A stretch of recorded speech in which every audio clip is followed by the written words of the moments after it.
ರಿಪಬ್ಲಿಕರಣದ ಮತ್ತೊಂದು exclusive political ಸುದ್ದಿಯನ್ನು ನಿಮ್ಮ ಮುಂದೆ ಇಡ್ತಾ ಇದ್ದೀವಿ. ರಾಮ ಮಂದಿರ ವಿಚಾರಕ್ಕೆ ಸಂಬಂಧಪಟ್ಟಂತೆ ಕಾಂಗ್ರೆಸ್ ಪಾಳ್ಯದಲ್ಲಿ ಯಾವೆಲ್ಲ ಬೆಳವಣಿಗೆಗಳಾಗ್ತಾ ಇದೆಯಂತೆ. ಸದ್ಯ ಕಾಂಗ್ರೆಸ್ನ ಹೈಕಮಾಂಡ್ ನಿಂದಲೇ ದೊಡ್ಡ ದೊಡ್ಡ ನಾಯಕರೇ ಬಹಿಷ್ಕಾರ ಮಾಡಿದ್ದಾರೆ ಈ ಕಾರ್ಯಕ್ರಮವನ್ನ. ಆದ್ರೆ ನಮ್ಮ ರಾಜ್ಯ ನಾಯಕರು, ರಾಜ್ಯ ಕಾಂಗ್ರೆಸ್ ನಾಯಕರಿಗೆ ರಾಮ ಮಂದಿರದ ಭಯ ಕಾಡ್ತಾ ಇದೆ. ಲೋಕಸಭೆ ಚುನಾವಣಾ ಹೊಸ್ತಿಲಲ್ಲಿ ಸೋಲಿನ ಭೀತಿ ಆವರಿಸಿಕೊಂಡಿದೆ.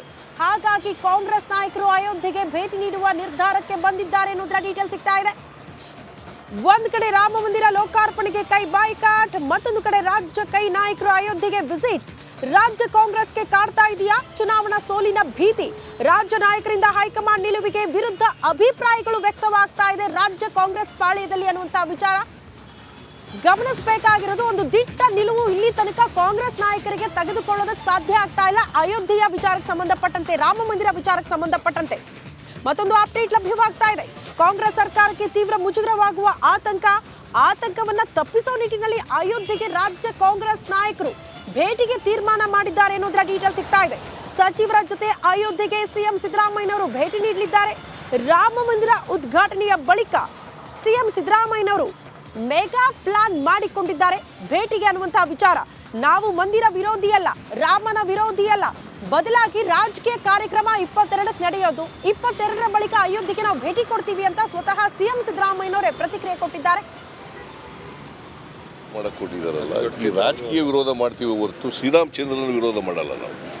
ನಾನು ನೋಡ್ತೀನಿ, ಇದಾದ್ಮೇಲೆ 22ನೇ ತಾರೀಕು ಆದ್ಮೇಲೆ ಯಾವಾಗ ಪುರುಷ ಸಿಕ್ಕಿದಾಗ ಅಲ್ಲಿ ಹೋಗಿ ನೋಡ್ಕೊಬರ್ತೀನಿ ಅಯೋಧ್ಯೆಯಲ್ಲಿ ಶ್ರೀರಾಮಚಂದ್ರ ನಾವು ಮಾಡ್ತಾ ಇದ್ದೀವಿ.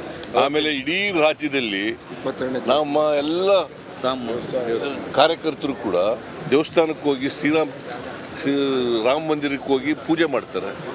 ರಾಜಕೀಯ ಮಾಡಕ್ ಕೊಟ್ಟಿದಾರಲ್ಲ, ರಾಜಕೀಯ ವಿರೋಧ ಮಾಡ್ತೀವಿ. ಈ ಬಗ್ಗೆ ಮತ್ತಷ್ಟು ಡೀಟೇಲ್ಸ್ ಅನ್ನ ಕೊಡ್ತಾ ಹೋಗ್ತಾರೆ ನಮ್ಮ ಪ್ರತಿನಿಧಿ ಬಸವರಾಜ್, ನೇರ ಸಂಪರ್ಕದಲ್ಲಿ ಜಾಯಿನ್ ಆಗ್ತಿದ್ದಾರೆ. ಬಸವರಾಜ್, ಕಾಂಗ್ರೆಸ್ ಪಾಳ್ಯದಲ್ಲಿ ರಾಮನ ವಿಚಾರಕ್ಕೆ ಸಂಬಂಧಪಟ್ಟಂತೆ ಗೊಂದಲಗಳು ಸೃಷ್ಟಿಯಾದಂತೆ ಕಾಣಿಸುತ್ತೆ. ಒಬ್ಬೊಬ್ಬರದು ಒಂದೊಂದು ರೀತಿಯ ನಿಲುವು. ಯಾಕೀಗೆ ಲೋಕಸಭೆ ಚುನಾವಣಾ ಹೊಸ್ತಿಲಲ್ಲಿ ರಾಮನ ವಿಚಾರಕ್ಕೆ ಸಂಬಂಧಪಟ್ಟಂತೆ ಕಾಂಗ್ರೆಸ್ ನಾಯಕರು ಎಡವಟ್ಟು ಮಾಡ್ಕೊಳ್ತಿದ್ದಾರಾ? ಅದನ್ನ ಸರಿಪಡಿಸೋ ನಿಟ್ಟಿನಲ್ಲಿ ಸಿಎಂ ಸಿದ್ದರಾಮಯ್ಯನವರು ಮುಂದಾಗ್ತಿದ್ದಾರಾ ಅನ್ನೋದು ಪ್ರಶ್ನೆ ಆಗ್ತಾ ಇದೆ.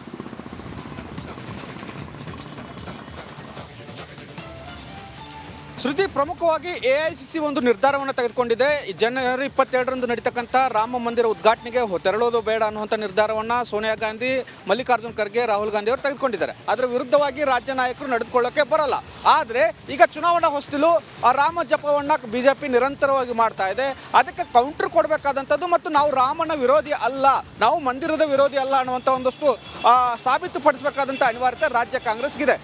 ರಾಷ್ಟ್ರ ಮಟ್ಟದಲ್ಲಿ ಏನೇ ನಿಲುವು ತೆಗೆದುಕೊಂಡ್ರು ಕೂಡ ರಾಜ್ಯದಲ್ಲಿ ಆಡಳಿತ ಪಕ್ಷವಿದೆ.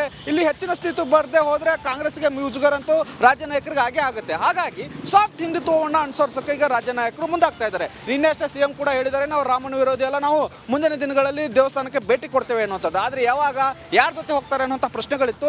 ಕಾಂಗ್ರೆಸ್ನ ಒಂದಷ್ಟು ಸಲಹೆಗಳು ಬಂದಿದ್ದಾವೆ ಸಿಎಂಗೆ. ನೀವು ಕೂಡ ಮುಂದಿನ ದಿನಗಳಲ್ಲಿ ಅಂದರೆ ಜನವರಿ ಎಂಡ್ಗಾದರೂ ಆಗಿರ್ಬೋದು, ಫೆಬ್ರವರಿ ಮೊದಲ ವಾರದಲ್ಲಿ ಆದರೂ ಆಗಿರ್ಬೋದು, ನೀವು ಕೂಡ ರಾಮ ಮಂದಿರಕ್ಕೆ ನಿಮ್ಮ ಸಚಿವ ಸಂಪುಟದ ಸದಸ್ಯರ ಜೊತೆ ಭೇಟಿ ಕೊಟ್ಟಿದ್ದೆ ಆದಲ್ಲಿ ನೀವು ರಾಮ ವಿರೋಧಿ ಅಥವಾ ರಾಮ ಮಂದಿರದ ವಿರೋಧಿ ಅಂತ ಅನ್ನಿಸ್ಕೊಳ್ಳಲ್ಲ. ಹಾಗೆ ನೀವು ಮೋದಿ ಕಾರ್ಯಕ್ರಮಕ್ಕೂ ಬಹಿಷ್ಕಾರ ಮಾಡಿದಂಗೆ ಆಗುತ್ತೆ ಮತ್ತು ಮೋದಿ ಕಾರ್ಯಕ್ರಮಕ್ಕೂ ಪಾಲ್ಗೊಳ್ಳದೇ ಇದ್ರೂ ಕೂಡ ಅದು ನಡೆದು ಹೋಗುತ್ತೆ. ಯಾಕಂದರೆ ಅದು ಎಐಸಿಸಿ ತೆಗೆದುಕೊಂಡಂಥ ನಿರ್ಧಾರ, ಆಮೇಲೆ ತೆಗೆದುಕೊಂಡಂಥ ನಿರ್ಧಾರಗಳು ಪಕ್ಷದ ಮಟ್ಟದಲ್ಲೇ ಆಗಲಿ ಸರ್ಕಾರ ಮಟ್ಟದಲ್ಲೇ ಆದರೂ ನೀವು ವೈಯಕ್ತಿಕವಾಗಿ ತೆಗೆದುಕೊಳ್ಳಬಹುದು ಅನ್ನುವಂಥದ್ದು. ಆ ನಿಟ್ಟಿನಲ್ಲಿ ಸಲಹೆ ಬಂದಿರೋ ಕಾರಣಕ್ಕಾಗಿ ಸಿಎಂ ಸಿದ್ದರಾಮಯ್ಯ ಅವರು ಮತ್ತು ಕೆಲವೊಂದಿಷ್ಟು ಸಚಿವ ಸಂಪುಟದ ಸದಸ್ಯರು ಒಂದು ಜನವರಿ ಎಂಡ್ ಅಥವಾ ಫೆಬ್ರವರಿ ಮೊದಲ ವಾರದಲ್ಲಿ ಒಂದು ರಾಮ ಮಂದಿರಕ್ಕೆ ಭೇಟಿಯನ್ನು ಕೊಡ್ತಾರೆ. ಅಲ್ಲಿ ಶ್ರೀರಾಮನ ದರ್ಶನವನ್ನು ಪಡೆಯುವ ಮೂಲಕ ಮುಂದಿನ ಚುನಾವಣೆಯಲ್ಲಿ ಆಗಬೇಕಾದಂಥ ಮುಜುಗರ ಇರಬಹುದು ಮತ್ತು ಆಗ್ತಕ್ಕಂಥ ನಷ್ಟವನ್ನು ಎಲ್ಲವನ್ನೂ ತಪ್ಪಿಸ್ಕೊಳ್ಳುವಂಥ ನಿಟ್ಟಿನಲ್ಲಿ ಒಂದಷ್ಟು ಪ್ಲಾನ್ ಅನ್ನು ಈಗಾಗಲೇ ಹೆಣೆಯಲಾಗಿದೆ. ಆ ನಿಟ್ಟಿನಲ್ಲಿ ಸಿಎಂ ಸಿದ್ದರಾಮಯ್ಯ ಅವರು ಸಚಿವ ಸಂಪುಟದ ಸದಸ್ಯರ ಜೊತೆ ರಾಮ ಮಂದಿರದ ಶ್ರೀರಾಮನ ದರ್ಶನವನ್ನು ಮಾಡ್ತಾರೆ.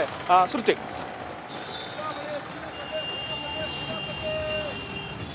ಓಕೆ ಬಸವರಾಜ್, ಧನ್ಯವಾದಗಳು ತಮ್ಮೆಲ್ಲ ಮಾಹಿತಿಗೆ.